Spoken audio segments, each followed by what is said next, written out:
Hey everyone, Joe here from ActionX. Welcome to What's in the Two, ActionX show where we talk about all things in the world of television, which normally includes episode-by-episode reviews of currently airing shows on the air, season-by-season reviews of shows that are currently wrapped up or are still on the air, or doing a proper full series season review like I'm about to do now. Because today we are reviewing DC Stargirl Season 2, non-spoiler edition. So if you have not yet watched Stargirl Season 2, you're curious, like, is this worth the continuation? Because season 1, by all accounts, was a really great season 1. It was really great. It felt like it was beginning, like, this was like Stargirl was kind of like you're transitioning from like your generic average television series to more like a little bit more cinematic, where every episode mattered, every episode counted, and they were telling a complete story, which it definitely did. Season 1, for a lot of fans, and even myself part of it,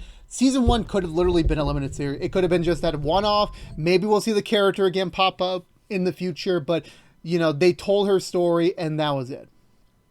Honestly, Stargirl could have been like kind of what the MCU is doing. Like, we're doing movies on these characters and then maybe they won't get a sequel, but then you'll get to see them pop on later on. It would have been cool if they did that direction, but it was actually really critically successful that they decided to continue with a season 2. Hence where we are today. Going into a season 2, it was going to be a challenge. Because how do you top season 1? Because season 1, it felt better than your average like CW show. Because this season, it fully moved to CW. I will say DC Universe definitely did help out, really give a lot of the startup costs and a lot of like, we are trying our best to make this like a movie. Like the CG in season 1, oh man, seeing it as often as we got into, and also it does feel like a TV show at times. You're getting those like smaller moments, but you are seeing more very cool things than you wouldn't typically see on a show, such as seeing Stripe on occasion, the really well done details on Icicle, the locations they got to, like everything really felt like this is cinematic quality. Then you get to season 2. Now, before I continue onwards, and this is just my baseline opinion on season 2, season 2 was great, but season 2 does not reach the height of season 1. It just does not. It just sadly doesn't. It doesn't, and we're gonna get to that more in a bit. But looking back on season 2, it's still, every episode still mattered, but there was something like, it felt a little less. Like, you know, they definitely fall in some of the elements I would have personally wanted in season 2. They did it in some cases. And definitely this felt like a downgrade. Not on a major scale, but like you feel on certain elements like, okay, this is down, or maybe this is like, there's a lot of things you're going to notice throughout the season, and like, it's definitely different than season 1. And honestly, I was thinking about going back and watching season 1 again before season 2. I just never had the time to do it. Like, there was a little bit of a scale down the camera quality, just a tiny bit, not too much. This definitely felt more crisper and more smoother than an average CW show, but this definitely kind of felt more like a CW show, a little bit more as you got into the weeds of things. But no matter what, I still enjoyed season 2. It still was a fun ride to review each and every week, because we did review all 13 episodes of season 2 live right now on youtube.com/ActionX videos. So before I continue further, even though it's a spoiler-free section, if you do want to hear my spoiler-filled thoughts on every episode, go check them out right now. They're all on one convenient playlist, so go check that out. But then, yeah, let's get to the actual proper season itself, starting with mostly the story. I did forget what I wanted the theme for season 2 was going to be. I did forget what I kind of wanted at the predictions side of things. This season was more like, last season was, you know, embracing the destiny. This season was more about accepting the destiny as our current core new. And also, by the way, I will spoil stuff from the first episodes of the season. Everything beyond that is kind of like, I'm not touching it all, so you still have that element. You get that time jump from season 1, season 2, and you start to see, like, yeah, a small town superhero, like, especially a team, there really isn't much going on. Like, this isn't New York City, or, you know, or I'm just saying, like, okay, going DC terminology, like a Central City, a Star City, National City. You're not seeing crime that often, so the new JSA, they don't really need to be seen that often. Like, yeah, and they're not even like known here. Like, they know like, oh, someone did this. We just don't know who. Now, almost like 6 months after we wrapped season one, this season definitely felt more like Courtney is in the need of wanting to like really be that superhero. And if I have to make any sort of comparison, what was the when you get to certain iterations like Spider-Man or Batman, you tend to see those characters really want to be the superhero persona and not really much of their real selves, because they feel empowered, they feel a sense of like, being to the next level by not being who they really are. They embrace the costume and the powers and just go along with it. That's what Courtney's direction is throughout most of the season, and you see that really bite her in the ass.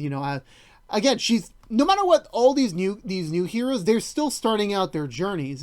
It's only the beginning. Like, they went for a lot in season one, but that was just the beginning of their stories. Even noticing the old JSA, like, they've had hundreds of adventures when they were solo or together as a team. They're just beginning, so they still have a lot to learn. This isn't your traditional, they get their own origin stories, they do their own adventures, and they come to team up. No, they're just a full team up, so there's only so much limited experience you can get. I will say that I did find it sweet that they did get to hang out, like, be normal teenagers when they're not in the costumes. But when you pick up this point in season 2, you definitely start to see the strain of Courtney's leadership of really wanting, like, let's just be the team. It's starting to get to them a little bit, and they're starting to, and then we realize they have more problems, and at points Courtney doesn't really notice that. Rick doesn't really have a certain emotional problem this season, but he definitely has sort of like a responsibility towards Solomon Grundy, who is still alive after the events of season 1. You see that early on. Yolanda dealing with the ramifications of Brainwave's death, her killing Brainwave last season, Bev beginning to deal with a new family struggle that she never thought she would even get. And then you have Patty just trying to, like, want his daughter to have a normal life. Yeah, he's accepting, like, yeah, you're Stargirl now. You are a superhero, but you're allowed to be Courtney Whitmore as well. You're allowed to have that, that separate life. You don't always have to be a superhero, but these are lessons that are not made clear to them at the start. They still have so much to go. And I will say that everything that I've seen from season 1 does definitely continue well into season 2. The family dynamic with the Whitmore Dugans, and how that now everyone just knows, like, yeah, Courtney's a superhero. There is more to that. As well as we are expanding the legacy world a little bit. We are getting more OG characters popping in from Flashback. Some new cool new generation characters. That was pretty cool to see. And of course our villains of the season. Which this sucks to say, and you shouldn't be surprised I'm saying this, but the character of Eclipse, like, this season's villains, Eclipse, like, let's start with the big bad. The big bad of the season, everyone knows about this, is Eclipse. I will say this, design-wise, he's probably one of the best-looking villains I have ever seen on TV. He just looks so freaking well, dude. Like, the makeup and everything, it was perfect. But we don't get to see much of his appearance, sadly. We don't. It's sadly a bit of a, like, we get a very limited scope. And I'm not surprised, like, even CG aside, like, makeup-wise, you have to pay for artists, you have to do a lot of the setup time, then you have limitations on when you can shoot, and then, obviously it's kind of a stiff costume, and, there's only so much you can do. Compared to last season, Icicle, Brainwave, the Sportsmaster, Tigress, the Gamma, like, you had so many villains last season, and they all, like, Icicle was a well better done villain in season 1. We're in season 2 for Eclipse, so sad to say he was just your generic average voice and your regular I want to consume the world in darkness plot. That's sad to say. It really does. The villain-wise, we definitely downgraded from Icicle last season to Eclipse. Icicle had a purpose. You saw his backstory. Eclipse was, I don't want to say more than there, but you find him in the... sorry, give me 1 second. I apologize.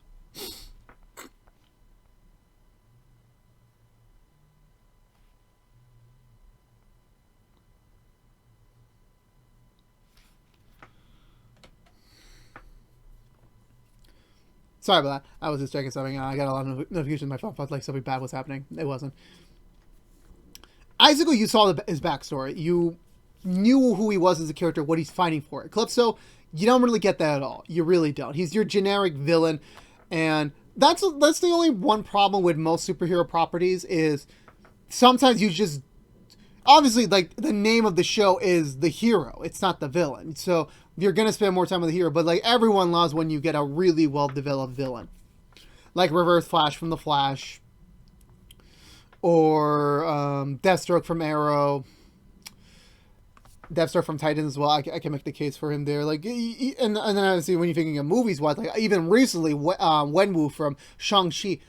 Even though the movie was called Shang-Chi, they still managed to like give the time to like really give Wenwu some love and give him some seat, and you make him understand his purpose as the villain of the story. With Eclipse, you don't really get that, and yeah, then one can argue like, oh, TV, you get way more time, so there is an excuse. I'm just sad to say, like, they just picked Eclipse because he was really freaking cool. Like, design-wise, he looked amazing to do. But motivation-wise, it's just so generic that I never really got motivated that whenever he doesn't pop in, I'm like, I completely forgot. Hell, even I enjoy more of the Shade, the secondary villain. Like, he was a little bit more well-developed. I liked his voice. The actor did him pretty well. I didn't. There was one stereotype, not stereotype, like running gag they did from season 1 that they did a new play on season 2 that I wasn't personally a fan of. I was like, they better not do something again for season 3. I really hope they don't because it's gonna get old by that point. But I honestly like the Shade more than Eclipse, and Shade wasn't even meant to be. You'll be fascinated by the Shade this season. Like, you know, he's one of the remaining ISA villains that was not tackled on in season 1. I will say that you get to see more of him. And speaking of the ISA, the new ISA, because they set that up heavily at the end of season 1, I went into season 2 predictions last year thinking they were just going to mildly do breadcrumbs, have Cindy in the background. Cindy is still more front and center this season around. I will say I'm not big of a fan of how they approach the new ISA stuff this season. I'm sadly not. What they're going to do in season 3 is something different. I will still be open to what they're going to do. But I was a bit bummed out that what I was thinking did not pan out to be. I'm very sorry about that. But I will say, like, generally, like, just like, you know, I'm still nitpicking a little bit. Like, CG wise, they're still the best when they are. Sadly, you don't get enough of it. Like, it's mostly the typical, like, we're saving all the budget for the finale. So I will say, don't expect any crazy stuff throughout the entire season. Expect it more towards the end, sadly. There was a couple of nitpick moments I mentioned before during the episode reviews that you want to go check that out. But the first half was really strong for me. Like, they were getting somewhere. Like, I felt the limitations. It's not that that difficult to say, but when I was mostly getting around to the point of the second half, I was starting to feel like, okay, this wasn't the best way to move it, or did we really need this? Like, that's when it started to fall apart a tad bit. It was not a total, like, they dropped the bed, they shit the bed like Iron Fist season 1. I'm not saying like that at all. But they do, it kind of loses, like, for me, like I said this before, every episode in season 1 mattered. Every episode was worth it. I could say that you could probably reduce Stargirl to 12 episodes this season, and honestly, it would have been a better season. Not to the season 1 caliber, and also, again, I'm not trying to disrespect the show. I'm just saying that there was a lot of stuff that I was saying that I was like, did we really need this in the end? Did we need this take on the scene, or did we need this variation of what they were trying to do? I would have preferred this other way. And I'm honestly saying this, like, COVID was not much of a factor this season at all. They still pursued this season as it was in season 2 of the story, regardless of the pandemic.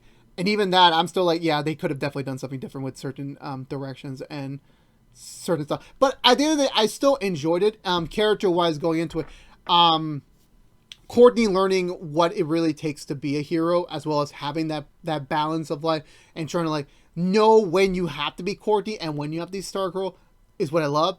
Yolanda really dealing with Brainwave's aftermath with everything that happened with his murder. I love what they did with it. I wish they're going to do more with it next season, but they did enough this season. Giving Beth an actual conflict to do was like, oh my god, I loved it, because Beth last season was annoying. She was the annoying sidekick. This season, she definitely got bumped up a level.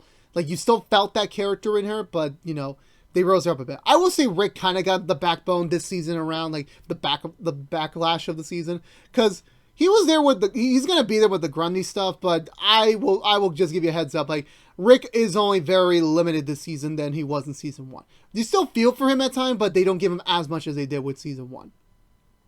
But but last thing I will mention, it's always cool when we get to see original JSA stuff and getting to see the OGs again, and really getting to learn the backstory behind these veteran heroes. And because in the Arrowverse, like the main Earth Prime universe, we already saw most of the characters' origin story in this golden era of heroes. We didn't get to do in this Earth right now, and it's lovely to see like how things were before and how can we learn from the mistakes of our predecessors. Because that was another theme they did this season heavily towards the second half. But regardless of that, I still very much enjoyed season 2 through and through. I will say, if I have to rank them right now, season 1 is still clearly the superior season. But I'm still very excited to see where things progress in a third season next year, next summer. But for now, season 2, if I have to boil it down to like a quick summary, season 2 is a correct continuation of season 1. But after an amazing first season, you're going to come into a pretty great season 2, where it does not quite meet the expectations of that first season, but you're still going to enjoy the ride through and through, and everything is developed perfectly. It's just the energy and certain directions don't quite reach the height of what season 1 was leaving off last year. So that's where I'm going to leave it at that. I will say favorite character-wise this season, as always, it's not really a spoiler. Sylvester, the original Starman, does come back in. I still like him a lot. I like Joe McHale a lot. I won't say how much he's in this season, but when he's there, I love it. I really do. Yeah, but they definitely set up a lot of things for season 3 this season towards the end, like very heavily. So I can't wait to come back for more next year. But if I have to mention my favorite episode as well, I'm going to give it to episode number 7. That was another Yolanda-centric episode, like in season 1, and I'm going to say that is one of the best episodes Stargirl ever produced. And ironically, a couple of episodes later, they produced, I think, one of my least favorite episodes they ever made. So stay tuned for that. You want to see that out. But again, if I did convince you to go watch Stargirl season 2, please. We also did an entire season 2 episode review along. So go check that out. We reviewed all 13 episodes. So here I am. I'm spoiler free mostly about season 2. Then go watch all the episode reviews we did. Come back for the season 3 predictions, and then that's all she wrote. So there's a lot more content for you to do. So go check that out. Again, all on a convenient playlist on youtube.com/ActionX videos. But again, let me know in the comments below. Have you already watched season 2? What do you think of it? Are you going to watch season 2 because of me? Let me know. I'm always down for conversation down below. But again, this has been What's the 2 from ActionX, and this has been a wrap on our Stargirl Season 2 coverage for the year of 2021. It's been fun to do this all over again. Another year. We'll be back next year for another round for Season 3. So I can't wait for that. If you have joined me on my Stargirl ride, thank you so much for enjoying me review and ramble the last 14 weeks. I appreciate it. If you were just here, just for the Season 2 review, again, please check out all the other Stargirl videos we made prior. We made a ton of them so far, so please go check them out. I would really appreciate the support. But for all you Stargirls out there, again, thank you so much, and I'll see you all next year. But again, if you're unaware, this has been What's the 2 from ActionX. Please subscribe to us on youtube.com/ActionX video. Ring that bell for notification when our other episode reviews is live, because we're also doing Walker episode reviews, Doom Patrol reviews, the Rookie episode reviews, Nancy Drew's season 3 episode review. We have a lot of coverage content we're doing, so please go check them out as well. If you like hearing my voice and like hearing me week after week, we do a ton of other stuff. Next week, we're starting our Doctor Who reviews again, so check tune for that. Follow us on social media to stay up to date for all the updates for the channel, including when season 3 reviews are going to start up next year. But again, thank you so much for watching the last 14 weeks. I'm going to miss you all. And please binge everything we've already done before. And until next time, till next year, for all you Stargirls out there, please be safe out there. Please be good to each other in this world. But until we meet again next year, peace out.